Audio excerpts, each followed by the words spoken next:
तो 17 तारीख और सेकंड शिफ्ट का पेपर हो चुका है और पेपर का सॉल्यूशन करवा रहे हैं यहाँ पे। देखिए समय दिया गया है, इसमें दो घंटे का समय था और 300 अंक का यह प्रश्न है। ठीक है, तो इसका सॉल्यूशन हम करवा रहे हैं आपको। यहाँ पर अपन जीके का सॉल्यूशन करते हैं।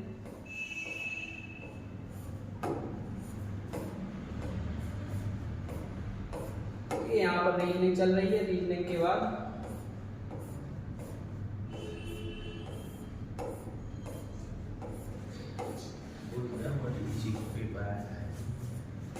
के बाद जीके, यहाँ से जीके स्टार्ट हो गई है। 34 क्वेश्चन नंबर 34 से जीके बहुत अच्छी आई है। यहाँ तक कि सभी लोगों ने 70 से 80% जीके बना ली होगी। देखिए यहाँ पर प्रश्न पूछा गया है, जीके का पहला प्रश्न पूछा गया है, निम्नलिखित में से किस दिन को भारत में संविधान दिवस के रूप में मनाया जाता है। यहाँ पर संविधान से बड़ा ही अच्छा क्वेश्चन पूछा गया है। संविधान दिवस के बारे में यहाँ पर एक दिवस दिया गया है। अब देखिए यहाँ पर ऑप्शन क्या दिए गए, 26 जनवरी, 15 अगस्त, 30 दिसंबर या फिर 26 नवंबर। तो आपको बता दें, जो भारतीय संविधान है वो 26 नवंबर को बनकर तैयार हुआ था, 26 नवंबर 1949 को। तो इसी 26 नवंबर को अपन क्या मनाते हैं, संविधान दिवस। तो इस प्रश्न का सही आंसर होगा 26 नवंबर। ऑप्शन 3 सी इसका सही हो जाएगा। इसके बाद एक क्वेश्चन पूछा गया है, निम्नलिखित में से किसमें लैक्टिक एसिड होता है। तो लैक्टिक अम्ल से क्वेश्चन बना है। ऑप्शन दिया गया है सिरका, दही, इमली या फिर पालक। तो आपको बता दें, जो लैक्टिक एसिड है वो दही में पाया जाता है। यहाँ पर दिया गया है सिरका, सिरका में पाया जाता है एसिटिक अम्ल, सिरके में है एसिटिक अम्ल। यहाँ पर दिया गया है पालक, पालक में पाया जाता है ऑक्जेलिक। पालक प्लस टमाटर इन सभी में ऑक्जेलिक अम्ल पाया जाता है। और एक दिया गया है यहाँ इमली, इमली में पाया जाता है टार्टरिक।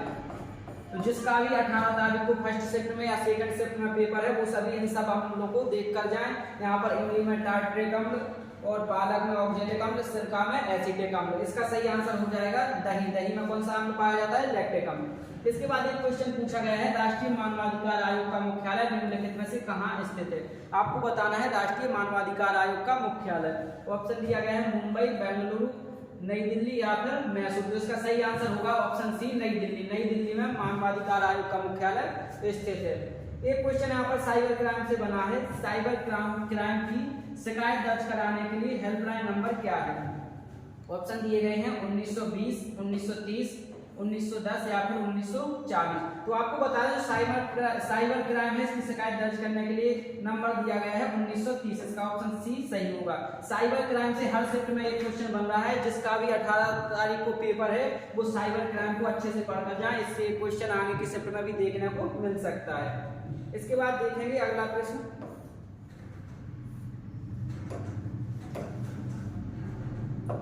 यहाँ पर प्रश्न पूछा गया है, गोदान निम्नलिखित में से किस प्रसिद्ध लेखक द्वारा लिखा गया।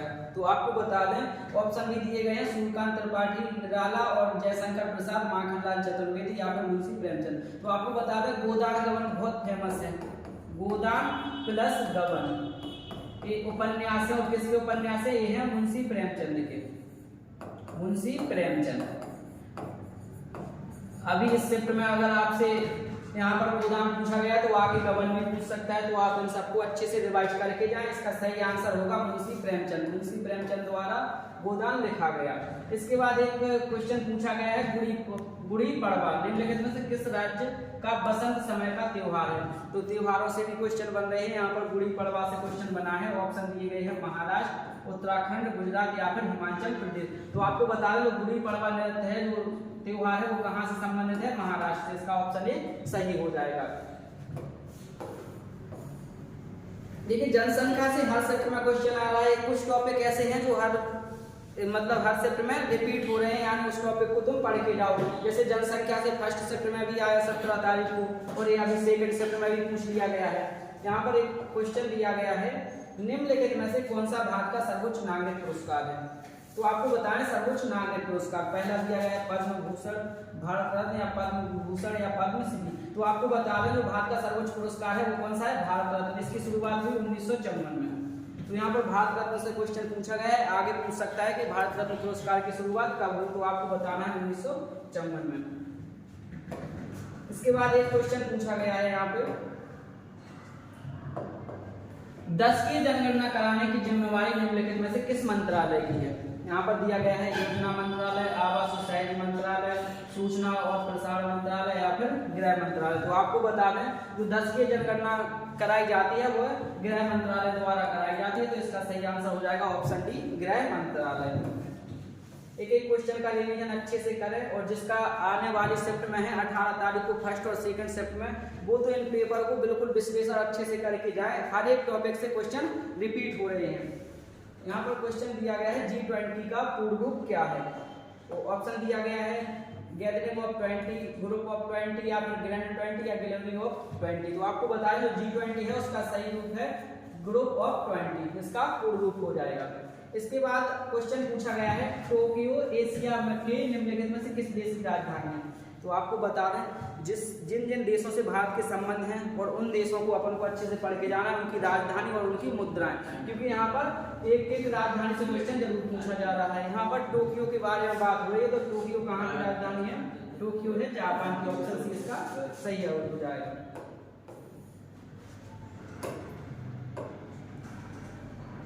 अगला प्रश्न जीके का पूछा गया है भारत का सबसे बड़ा अंतर विभागीय अभिसरण कार्यक्रम ऑपरेशन कायाकल्प। यहाँ पर ध्यान देना है, करंट का क्वेश्चन है। ऑपरेशन कायाकल्प निम्नलिखित में से किस राज्य की सरकार द्वारा शुरू किया गया है।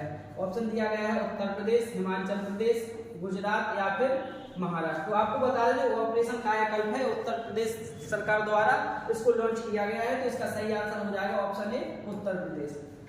यहाँ पर एक क्वेश्चन पूछा गया है संयुक्त राज्य अमेरिका में स्थित ग्रैंड कैनियन निम्नलिखित में से किस नदी द्वारा निर्मित किया जाता है। 4 ऑप्शन दिए गए हैं। पहला दिया गया है कोलोराडो या फिर कोलंबिया, हडसन या फिर यूकोन। तो आपको बता दें जो एक ग्रैंड कैनियन है एक किस नदी द्वारा निर्मित होता है, होता है कोलोराडो नदी द्वारा, तो इसका ऑप्शन ए सही हो जाएगा। देखिए आपको बिल्कुल सभी एग्जाम के जितना भी ये पेपर हो रहे हैं इनका सटीक विश्लेषण दिया जा रहा है। यहाँ से आप अगर अच्छे से रिवाइज करके जाएंगे तो इसके टॉपिक से एक ना एक क्वेश्चन जरूर रिपीट होगा। इसके बाद यहाँ पे दिया गया है उत्तर प्रदेश पुलिस की टैगलाइन क्या है। पहला ऑप्शन दिया गया है सुरक्षा आपकी, संकल्प हमारा, या फिर सत्यमेव जयते, सेवा वीरता बंधुता या सेवा सुरक्षा शांति। 4 ऑप्शन दिए गए हैं और आपसे पूछा गया उत्तर प्रदेश की टैगलाइन क्या है। तो आपको बता दें उत्तर प्रदेश पुलिस की टैगलाइन है सुरक्षा आपकी, संकल्प हमारा, ऑप्शन ए इसका सही हो जाएगा। इसके बाद एक क्वेश्चन पूछा गया है भारत में राष्ट्रव्यापी जीएसटी का विचार सबसे पहले निम्नलिखित में से किसके द्वारा प्रस्तावित किया गया था। यहाँ पर समितियां दी गई हैं। पहला दिया गया श्री रंगराजन समिति, केरकर टास्क फोर्स, बेसल समिति या फिर रेखा समिति। तो आपको बता दें जो जीएसटी का विचार है वो सबसे पहले किस समिति के द्वारा प्रस्तावित किया गया, तो इसका सही आंसर होगा केरकर टास्क फोर्स द्वारा, ऑप्शन बी इसका सही हो जाएगा। अगला जीके का क्वेश्चन दिया गया है आर्यभट्ट प्रेक्षण विज्ञान अनुसंधान संस्थान उत्तराखंड राज्य के निम्नलिखित में से किस जिले में स्थित है। तो आपको पहले तो ये याद रखना, आगे के अगर कोई एग्जाम बनेगा तो उसमें पूछ सकते हैं आर्यभट्ट प्रेक्षण विज्ञान अनुसंधान या संस्थान कहाँ पर स्थित है। तो आपको बताना है कहाँ पर स्थित है, उत्तराखंड में। उत्तराखंड के शहर के नाम दिए गए हैं। पहला दिया गया है चंपावत, अल्मोड़ा, नैनीताल या फिर चमोली। तो आपको बता दें जो आर्यभट्ट प्रेक्षण विज्ञान अनुसंधान संस्थान है वो नैनीताल में स्थित है, तो इसका ऑप्शन सी सही हो जाएगा, नैनीताल। अगला प्रश्न पूछा गया है भारत का निम्नलिखित में से कौन सा पड़ोसी देश भारत के साथ भूमि साझा नहीं करता है। तो आपको देखना है कि इनमें से कौन सा पड़ोसी देश है जो भारत के साथ भूमि साझा नहीं करता है। पहला ऑप्शन दिया गया है नेपाल, म्यांमार, भूटान या फिर मालदीव। तो आपको बता दें नेपाल भारत से सीमा साझा करता है, म्यांमार भी करता है, भूटान भी सीमा साझा करता है। कौन सा देश नहीं करता, मालदीव। तो इसका ऑप्शन डी सही हो जाएगा, कौन सा, मालदीव। मालदीव इसका सही हो जाएगा। इसके बाद देखते हैं अगला प्रश्न करंट का क्वेश्चन है वस्त्र मंत्रालय ने निम्नलिखित में से किसका उत्पादन करने वाले किसानों की सुविधा के लिए पाट मित्रो एप्लीकेशन लॉन्च की है। आपको याद रखना है पाट मित्रो एप्लीकेशन किसके द्वारा लॉन्च की गई है। पहला दिया गया है कपास, जूट, रेशम या ऊन। तो आपको याद रखना है कि जो पाट मित्रो एप्लीकेशन है वो किसके लिए लॉन्च की गई है, तो किसानों को जूट पटसन के उत्पादन में सुविधा के लिए लॉन्च किया गया है। तो इसका सही आंसर हो जाएगा जूट पटसन। अगला प्रश्न पूछा गया है 2016 के विमुद्रीकरण के समय निम्नलिखित में से कौन भारत के प्रधानमंत्री थे। कल जो सुबह वाली शिफ्ट थी 17 तारीख की उसमें भी अभी पूछा गया, आज की शिफ्ट में सुबह में एक कौन सा पूछा गया विमुद्रीकरण से, नोटबंदी से। वहाँ पे क्वेश्चन पूछा गया था आपसे विमुद्रीकरण को अन्य किस नाम से जाना जाता है, और यहाँ पर क्वेश्चन पूछा गया प्रधानमंत्री कौन थे उस समय। तो आपको पता होना चाहिए विमुद्रीकरण कब हुआ, 2016 में। और 2016 में भारत के प्रधानमंत्री कौन थे, माननीय नरेंद्र मोदी जी। तो इसका सही आंसर हो जाएगा ऑप्शन बी, नरेंद्र मोदी। इसके बाद यहाँ पर प्रश्न पूछा गया है थंग का निम्नलिखित में से किस राज्य की सबसे लोकप्रिय कला शैली है। ऑप्शन दिया गया है पश्चिम बंगाल, बिहार, सिक्किम या फिर ओडिशा। तो आपको बता दें थंग का है ये कहाँ से संबंधित है, सिक्किम से। ऑप्शन बी इसका सही हो जाएगा। यहाँ पर एक हिस्ट्री का क्वेश्चन बना है प्रभावती गुप्त साम्राज्य के निम्नलिखित में से किस शासक की बेटी थी। तो आपसे पूछा गया है जो प्रभावती गुप्त है वो किस गुप्त शासक की बेटी थी। तो ऑप्शन दिया गया है समुद्रगुप्त, कुमारगुप्त, चंद्रगुप्त द्वितीय या फिर स्कंदगुप्त। तो आपको बता दें जो प्रभावती गुप्त है वो थी किसकी, चंद्रगुप्त द्वितीय की बेटी। तो ऑप्शन सी इसका सही हो जाएगा। एक क्वेश्चन पूछा गया है नर्मदा नदी से। नर्मदा निम्नलिखित में से किसमें मिलती है। पहला ऑप्शन प्रशांत महासागर, अरब सागर या फिर हिंद महासागर या बंगाल की खाड़ी। तो आपको बता दें नर्मदा है वो अरब सागर में जाकर मिलती है। तो इसका ऑप्शन भी सही हो जाएगा, अरब सागर। इसके बाद यहाँ क्वेश्चन पूछा गया है निम्नलिखित में से किसने संविधान के प्रत्येक पृष्ठ के किनारों को डिजाइन किया था और इसे कलाकृतियों से सजाया था। ऑप्शन दिया गया प्रेम बिहारी नारायण रायजादा, श्री नंदलाल बोस या फिर सैयद हैदर रजा या श्री जेएमबी रॉय। तो आपको बता दें भारतीय संविधान है उसको लिखा किनके द्वारा गया, तो लिखा गया प्रेम बिहारी नारायण रायजादा इनके द्वारा लिखा गया। ठीक है, अगर अभी इसमें पूछा गया डिजाइन के बारे में, अगर 18 तारीख की फर्स्ट या सेकंड शिफ्ट में पूछ सकते हैं वो कि किसके द्वारा लिखा गया है। तो आपको बताना है प्रेम बिहारी नारायण रायजादा। लेकिन इसमें पूछा गया डिजाइन किसने किया, तो इसका सही आंसर हो जाएगा ऑप्शन बी, नंदलाल बोस। ठीक है, आगे बढ़ते हैं। आगे प्रश्न पूछा गया है उन गीतों के नाम बताइए जो राधा और कृष्ण के दिव्य प्रेम का गुणगान करते हैं और विशेष रूप से ब्रज में लोकप्रिय हैं। तो आपको बताना है श्री राधा और कृष्ण के दिव्य प्रेम का गुणगान करने वाले लोकप्रिय यहाँ पर दिए गए हैं, लोकप्रिय ब्रज में लोकप्रिय कौन से हैं। 4 ऑप्शन दिए गए हैं। पहला दिया गया है चरकुला, ख्याल, कजरी या फिर रसिया। तो आपको बता दें इसका सही आंसर हो जाएगा ऑप्शन डी, रसिया। अगला प्रश्न पूछा गया है हाल ही में विश्व के निम्नलिखित में से किस देश में तमिल कवि और दास ने थिरुवल्लुर की प्रतिमा का अनावरण किया गया है। करंट का क्वेश्चन है, इसका सही आंसर होगा फ्रांस। ऑप्शन बी, फ्रांस सही हो जाएगा।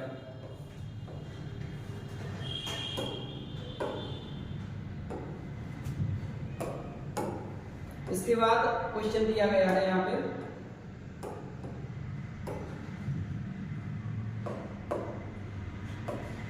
नीली क्रांति निम्नलिखित में से किससे संबंधित है। ऑप्शन है डेयरी उत्पादन, कपास उत्पादन, मत्स्य उत्पादन या फिर जल प्रदूषण। तो आपको बता दें नीली क्रांति जो है वो मत्स्य पालन से संबंधित है। ऑप्शन सी हो जाएगा मत्स्य पालन। एक क्वेश्चन पूछा गया है निम्नलिखित में से किस बैंक ने रुपे नेटवर्क पर भारत का पहला कारपोरेट क्रेडिट कार्ड लॉन्च किया है। 4 ऑप्शन दिए गए हैं।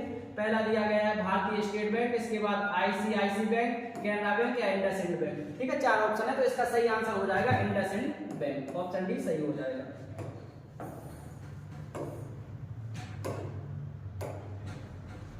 इसके बाद क्वेश्चन पूछा गया है ऐसी अर्थव्यवस्था जिसमें निजी क्षेत्र और सरकार दोनों हो निम्नलिखित में से क्या कहलाती है। ये अर्थशास्त्र क्वेश्चन बन गया एक। ठीक है, तो ये अर्थशास्त्र हिस्ट्री से एक 2 क्वेश्चन बन रहे हैं। संविधान से भी एक आध क्वेश्चन बन रहा है, तो इन सबको अच्छे से पढ़ के जाएं। पहला ऑप्शन दिया गया है हाइब्रिड अर्थव्यवस्था, आउटकास्ट अर्थव्यवस्था, मर्जर अर्थव्यवस्था या फिर मिश्रित अर्थव्यवस्था। तो आपको बता दें जो सरकार निजी क्षेत्र और सरकार दोनों से संबंधित होती है उसको बोलते हैं मिश्रित अर्थव्यवस्था। ऑप्शन डी इसका सही हो जाएगा। इसके बाद यहाँ पूछा गया है निम्नलिखित में से कौन टाटा स्टील लिमिटेड के संस्थापक है। तो आपको बता दें टाटा स्टील कंपनी के जो लिमिटेड के जो संस्थापक है वो हैं सर जमशेदजी नूसरवानी टाटा जी। ठीक है, इसके लिए 3 ऑप्शन गलत हो जाएंगे।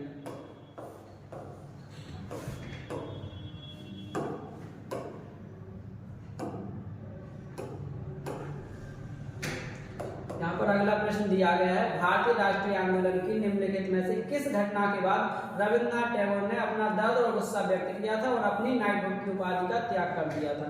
तो आपको पहली बात तो ये याद रखना है कि नाइटहुड की उपाधि किसे दी गई थी, तो रविन्द्रनाथ टैगोर को।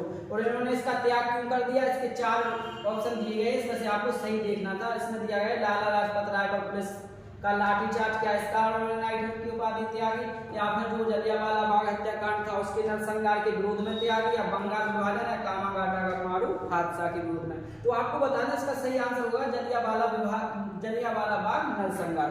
13 अप्रैल 1919 की एक घटना है, याद रखना इसको। 13 अप्रैल 1919 सैफुद्दीन किचलू और सत्यपाल की जो गिरफ्तारी हुई थी उसके विरोध में जलियांवाला बाग हत्याकांड हुआ था। तो इसका तारीख भी याद रखना आपको, 13 अप्रैल 1919। सही आंसर हो जाएगा जलियांवाला बाग नरसंहार। यहाँ पर दिया गया है लाला लाजपत राय पर पुलिस का लाठीचार्ज। तो आपको बता दें ये घटना है 1928 की, साइमन कमीशन का विरोध हुआ था। बंगाल विभाजन आपको बता दें, बंगाल विभाजन 1905 की घटना है, और एक कामागाटा मारू हादसा है 1914 की घटना है।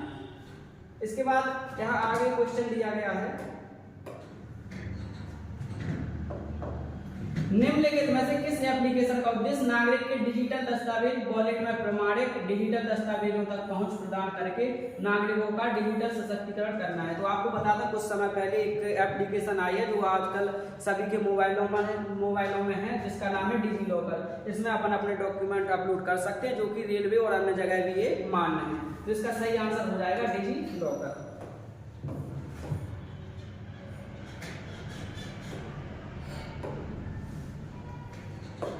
एक क्वेश्चन यहाँ पर पूछा गया है, हाल ही में उत्तर प्रदेश के निम्नलिखित में से किस जिले में प्रथम पूर्ण बालिका सैनिक स्कूल का उद्घाटन किया गया है? ऑप्शन दिया गया है लखनऊ, आगरा, मथुरा या फिर कानपुर। तो आपको बता दें जो पूर्ण बालिका सैनिक स्कूल है उसका उद्घाटन किया गया मथुरा में। रक्षा मंत्री जो राजनाथ सिंह है उनके द्वारा किया गया। अगर आपसे पूछा जाए तो किसके द्वारा? जो रक्षा मंत्री है राजनाथ सिंह, तो राजनाथ सिंह द्वारा पूर्ण बालिका सैनिक स्कूल का उद्घाटन किया गया मथुरा में। इसके बाद क्वेश्चन पूछा गया है, भारत की स्वतंत्रता के बाद उत्तर प्रदेश राज्य के पहले मुख्यमंत्री निम्नलिखित में से कौन थे? पहला ऑप्शन दिया गया कल्याण सिंह, गोविंद वल्लभ पंत या श्री योगी आदित्यनाथ या एन.डी. तिवारी। तो आपको बता दें इसका सही आंसर हो जाएगा ऑप्शन बी श्री गोविंद वल्लभ पंत। यहाँ पर दिया गया है दक्षिण भारत की सबसे ऊंची चोटी अनामुडी है जो निम्नलिखित में से किस पर्वत श्रृंखला में मौजूद है? तो आपको देखना है इसमें चोटी कौन सी? अनामुडी। और आपको बताना है किस पर्वत श्रृंखला में मौजूद है। ये है बालाघाट, बेलीकोंडा, नीलगिरी या फिर विंध्य श्रृंखला। तो आपको बताया जो अनामुडी है वो कहाँ पर है? नीलगिरी पर्वत श्रृंखला में। ये दूसरी सबसे ऊंची चोटी है, पहली है दोडा बेट्टा।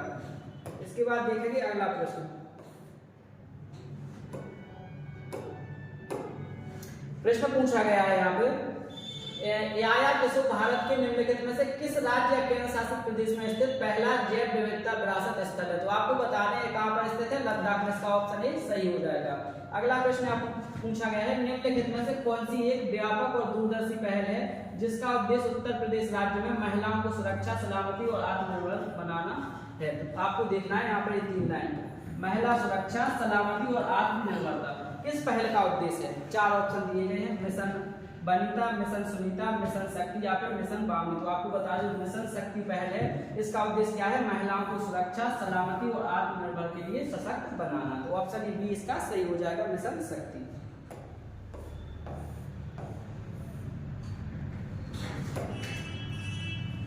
इसके बाद एक क्वेश्चन पूछा गया है, उत्तर प्रदेश राजस्व संहिता 2006 के अनुसार राज्य सरकार प्रत्येक जिले में कलेक्टर, इसमें सहायक अतिरिक्त कलेक्टर शामिल नहीं है, नियुक्त करेगी। तो आपको पूछा गया है प्रत्येक जिले में कितने कलेक्टर नियुक्त कर सकते हैं उत्तर प्रदेश सरकार? तो इसमें आपको ऑप्शन दिए गए हैं 2, 3, 1 या 4। तो आपको बता दें उत्तर प्रदेश जो राजस्व संहिता 2006 के अनुसार प्रत्येक जिले में क्या 1 कलेक्टर नियुक्त कर सकते हैं।